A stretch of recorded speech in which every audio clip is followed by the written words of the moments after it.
It's my honor to welcome to the stage our panel. We have the Prime Minister who will be joining us from Vanuatu, and also the Senior Minister and also High Chief from Samoa. So please come and talk. We're going to be talking about how small nation innovations can bat above their weight. Ladies and gentlemen, please welcome them to the stage. Prime Minister, take a seat. You would here, please, sir. Minister. Hi, Chief. So it's a pleasure to have you here, Prime Minister. Can you maybe share with us a little bit about your country and what innovation means to you? Thank you. Vanuatu was a condominium under the rule of UK and France, and used to know that as New Hebrides before becoming independence back in 1980. And it's an archipelago of 80 islands. It's a volcanic island, and we are vulnerable to many disasters. It is located 1,700 from Australia. Land area is 12,250 square kilometers. Voted back in 2006 as the happiest place in the world for 3 consecutive years. The main source of income is tourism, agriculture, and service industry. Total population is around 300,000. We have 110 distinct languages, including national language. We have French, English, and a national language. So this is Vanuatu. It's a taxable. Great. It's a zero income tax. Thanks. And Minister from Samoa, can you maybe share with us a little bit about yourself and share with people a little bit about Samoa? First of all, where's everyone? By the way, it's thank you for this opportunity for us to express our views. You know, punching above our weights is something that we like doing. And as the topic of today, as Honorable Prime Minister of Vanuatu alluded to, we have very limited resources. We have similar challenges. But, you know, we try to place and position ourselves somewhere where we can relate to the whole world, and we can be of relevance to everyone.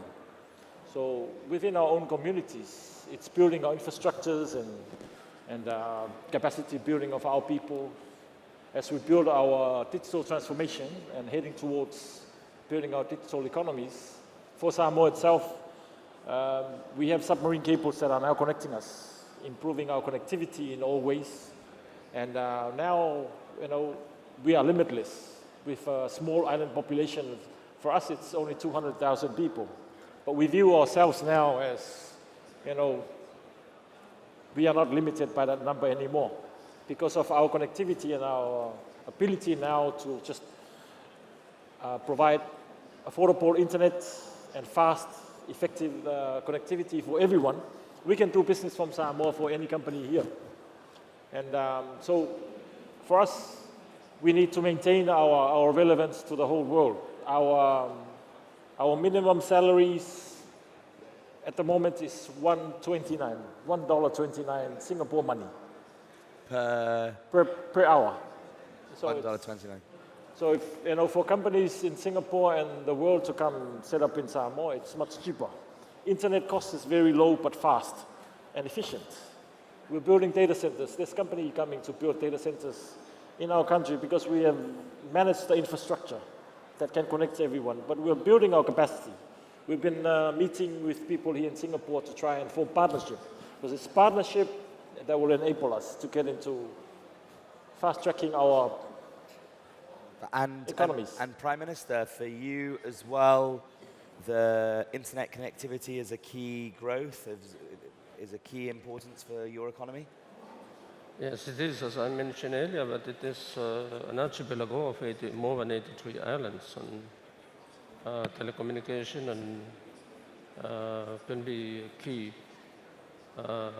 priority, how to connect with islands of our islands. It's a typical example of the Pacific, how it is started in the Pacific Ocean, and Vanuatu is an example.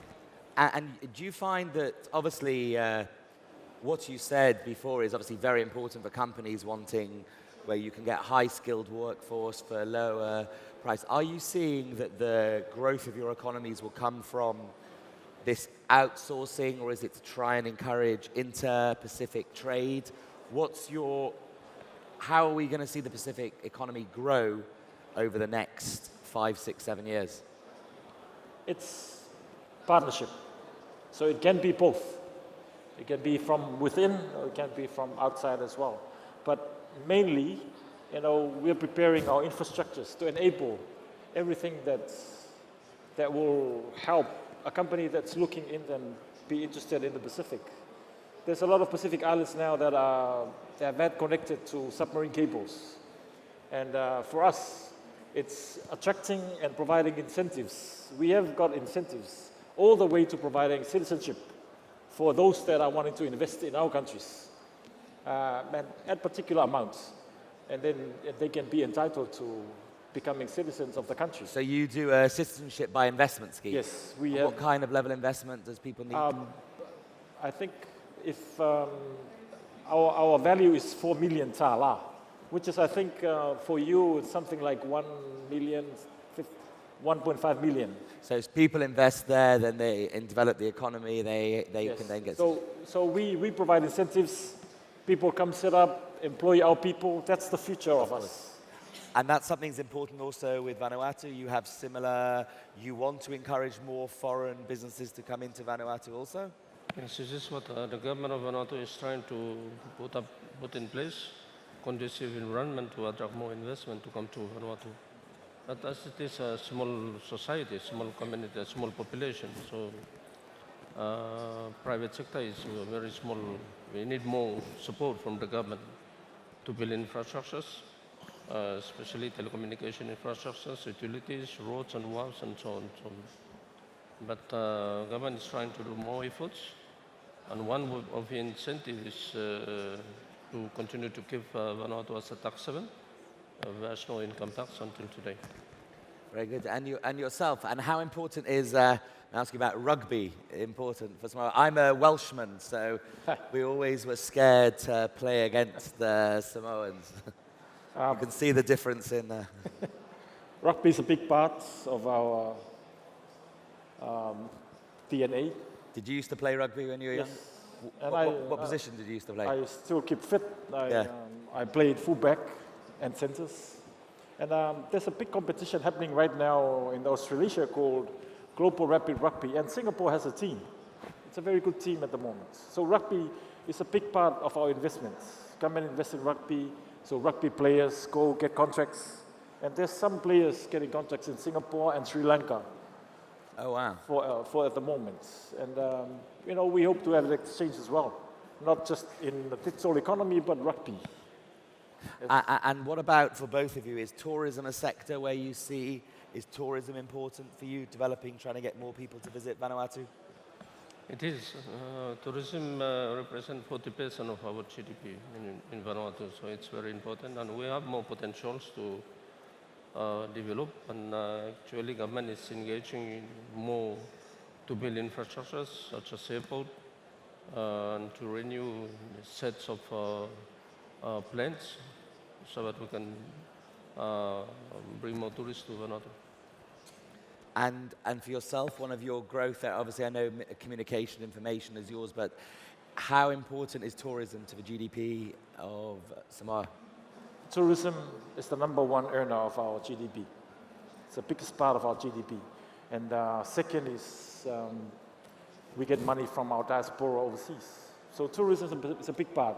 And a big part of our tourism is we're trying to get your side of the world, the Asia side of the world, to travel to the Pacific, whether just one marketing by one country or the whole collaboration of the whole Pacific Islands to market themselves as one. But a big part of our GDP is our tourism. And it's easy for people to travel, so your journey was quite long to get here? It took you a while? Yes. We have to come through Australia, Oh, you come via Australia. So is Australia the hub for both of your islands? We have New Zealand, through Australia and through Fiji as well. But at the moment, for Samoa itself, we're discussing with companies flying directly to Asia from Samoa. In fact, I just literally walked off a meeting with an airline in Malaysia, so that, discussing freighting and passenger travel from Asia. And having foreign ownership in each of your countries, international companies can own businesses 100%? You have foreign ownership? Yes, we have a lot. You have a law of that? Yes. And yourself as well, yeah. And so can I, we've only have a few minutes left. Can you maybe share with me where you see the next 5 years, the growth that we'll see in the South Pacific region? Because obviously the title of this is Punching Above Your Weight, and the fact that we have two very esteemed people, you're here in Singapore at a large event coming to talk, we're interested to understand from you where, because ultimately the Pacific is a large part of the world, we want to see how people can partner with you. So where do you see the next few years going, Prime Minister? Well, in the next 5 years, I think tourism is very important for Vanuatu. And we need to build more infrastructures, and especially the telecommunication infrastructures, which is the only way that we can get Vanuatu to be known more in the world. And telecommunication, it's very important. But also, we have to build more infrastructures in terms of roads and walls to bring tourists to where we have more potentials. And we have more potential to attract investors, especially in tourism in Vanuatu. Great. And yourself, sir? Well, partnership. Partnership is the key word to us. And our fast tracking in our development, we don't have to do it ourselves. And we don't have to do it alone. If we can learn from Singapore, if we can learn from other Asian countries where they've been to, not only in government policies and government regulations, but the private sector, that will help us a lot in growing out in the next coming years. It's all about digital connectivity and it's all about digital transformation. We're building our infrastructures, and that's where we think everything will lie in terms of the skeleton, the speed of how we do business in the next coming years. But we need partners, and we've a lot to offer in the Pacific, and there's a lot that we can. Every investors, we are greenfields according to other guys, and other investors that come into our countries. We're greenfields, and we are untouched. But there's a lot we can do and a lot we can offer. And the digital front is where we're going to think is going to be the key for us going ahead. Well, I think that's a great way to end, of saying if we should all move to the South Pacific, to half the year in Vanuatu and half the year in Samoa, and obviously come back to Singapore for Innovfest each year. Ladies and gentlemen, please join me in thanking our panelists. Naomi, over to you. Thank you very much, Ministers. Thank you very much. We're very honored to have you here with us today.